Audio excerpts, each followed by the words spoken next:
All right. Hi, Dr. Nickerson. How are you? Good afternoon. I'm well, thank you.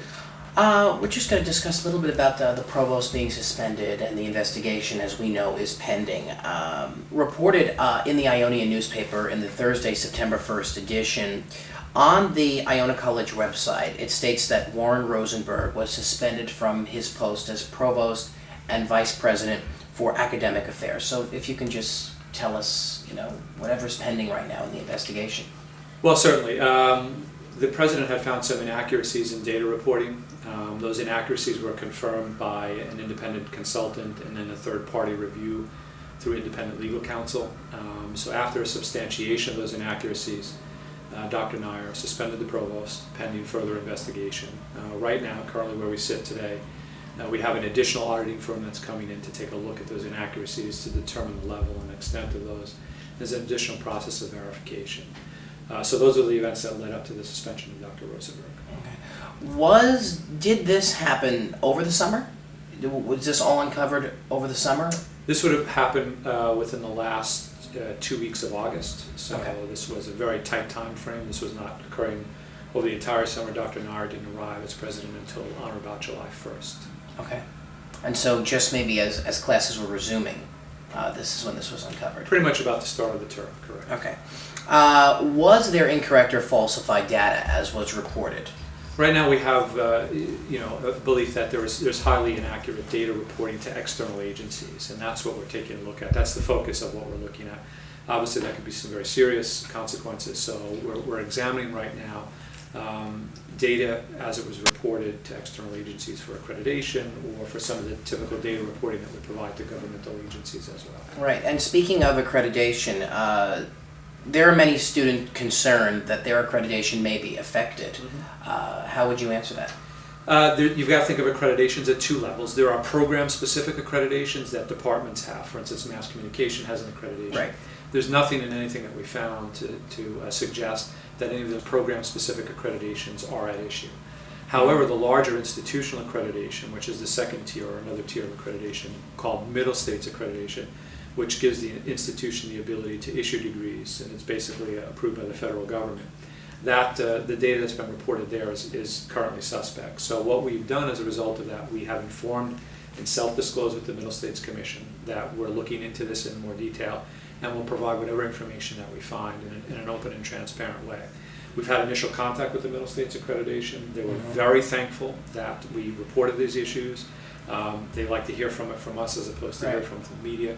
So they thought that was a very good gesture, and they are willing to work with us in anything else that we may find in inaccuracies, and also give us an opportunity for any corrective action. So I would say right now that's a very good tone and tenor to have with that accreditation body, and that makes me more comfortable for the institution moving forward, that we'll be in a position to be able to work with this accrediting body to ensure that there is no negative impact on the institution. Okay, so you can comfortably say that the class of 2012 is safe right now. Yeah, and everything that the administration is doing as a whole is dedicated to that principal goal, is to make sure the integrity of the students is not affected in any way, shape, or form in any of these processes. And that's what's most important, right? Absolutely. Dr. Nair, as you mentioned, started this year, his first year as president of Iona.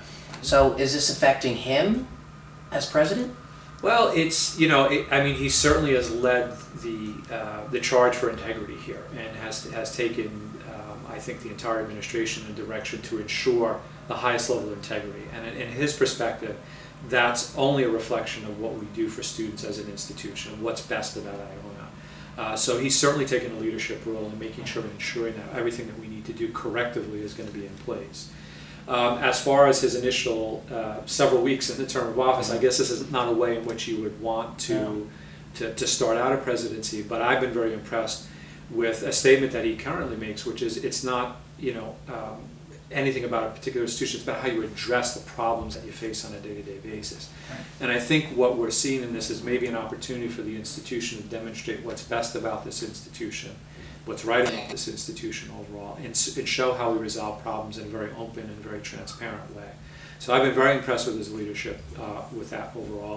Obviously, maybe we'd like to be focused in on a variety of other issues that an institution or college needs to be addressing. Right. But I think in the long term, the processes that we're going to put in place as corrective actions are only going to help the institution in the future. It's going to help the students. It's going to help the reputation of the institution moving forward. So I'm comfortable we're all trying to do the right thing, and I know Dr. Nair is clearly dedicated to making sure that integrity is upheld to the highest degree possible. Well, I think that's comforting for everyone to hear. The website states that Warren Rosenberg is still listed as a biology professor. That's correct. We have to think of any faculty member in an administrative position. So this would be a provost or a dean or an associate dean who is also a member of the faculty. So there's basically two positions. They hold an administrative post, such as provost, but they also have tenure rights as a tenured member of the faculty. And both of those things have to be addressed separately. So right now what we're talking about with respect to Dr. Rosenberg is he's been suspended as provost. He has not been suspended as a professor of biology. Is he still teaching? That's correct. He teaches a course in STL this semester, so he's still teaching. And we have to respect and protect the tenure rights of Dr. Rosenberg in this process. So those are really separate issues. There's administrative position, and then there's the tenured faculty position, which Okay, so they're two holds. separate. Okay. Do you know when the investigation will finish, or is there a time frame that you're looking at? Yeah, there's been a second audit firm, an independent third-party audit firm that's been hired. They've been in the process of what's called scoping out the extent of the audit.